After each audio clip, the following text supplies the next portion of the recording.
ಬಾವಿ ಒಳಗಡೆ ಒಂದು ಪ್ರಾಣಿ ಉಂಟಂತೇಳಿ ಒಂದು ಮೆಸೇಜ್ ಬಂದೆ.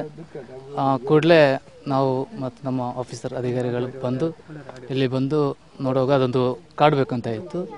ಕೂಡಲೇ ಫೈರ್ ಸರ್ವಿಸ್ ಮತ್ತು ಅರಣ್ಯ ಇಲಾಖೆಯವರ ಸಪೋರ್ಟ್ ಮತ್ತು ಊರಿನವರ ಸಪೋರ್ಟಿಂದ ಅದನ್ನು ಹಿಡಿದು ಒಂದು ದೊಡ್ಡ ಒಂದು ಕಾಡಬೇಕನ್ನಿದ್ದು ನಮ್ಮ ಝೂಗೆ ಕೊಂಡೋಗ್ತಾ ಇದ್ದೀವಿ. ಪುನಃ ಒಂದು 7 ಗಂಟೆ ನನಗೆ ಬೆಕ್ಕಿನಾಗೆ ಮುಂಚೆ ಕಾಣಿತ್ತು ಮತ್ತು ದೊಡ್ಡದಿತ್ತು. ಮತ್ತು ಹುಲಿ ಬಿದ್ದಿದೆ ಅಂತ ಹೇಳಿದ್ದು.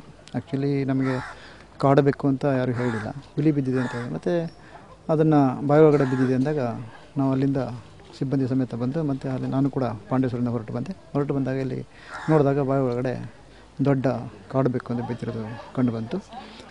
ಪಕ್ಕ ಟ್ರೈನಿ ಫಾರೆಸ್ಟ್ ಡಿಪಾರ್ಟ್ಮೆಂಟ್ನವರು ಕೂಡ ಇಲ್ಲಿ ಬಂದು ನಮ್ಮ ಜೊತೆಯಲ್ಲಿ ನಾವು ಕೆಳಗಡೆ ಹಿಡಿತೇವೆ ಅಂತ ಧೈರ್ಯವಾಗಿ ಹೇಳಿದಾಗ ಅವರಿಗೆ ನಾವು ಚೇರ್ ನಾಟ್ ಅಂತಕ್ಕಂಥ ಒಂದು ನಾಟಿದೆ ನಮ್ಮಲ್ಲಿ, ಆ ನಾಟನ್ನು ಕೊಟ್ಟು ಅದ್ರ ಜೊತೆಗೆ ಅವ್ರ ನೆಟ್ ಸಮೇತ ಕೆಳಗಡೆ ಹೋಗಿ ಅದನ್ನು ಇಳಲಿಕ್ಕೆ ತುಂಬ ಸಹಾಯ ಮಾಡಿಕೊಟ್ವಿ. ಅನಂತರ ನೆಟ್ ಒಳಗಡೆ ಪ್ರಾಣಿ ಒಳಗಡೆ ಓದ್ಕೊಳ್ಳಿ ಅನಂತರ ಅದು ಮೇಲೆ ಎತ್ತಲಿಕ್ಕೆ ಸುಲಭ ಆಯಿತು. ಮತ್ತು ಅವರನ್ನು ಕೂಡ ಭಾಳ ಸುರಕ್ಷಿತವಾಗಿ ಮೇಲೆ ಎತ್ಕೊಂಡು ಪ್ರಾಣಿನೂ ಕೂಡ ಜೀವಂತವಾಗಿ ಮೇಲೆ ತೆಗೆದು ಫಾರೆಸ್ಟ್ ಡಿಪಾರ್ಟ್ಮೆಂಟಿಗೆ ಒಪ್ಪಿಸಿದ್ದೀವಿ.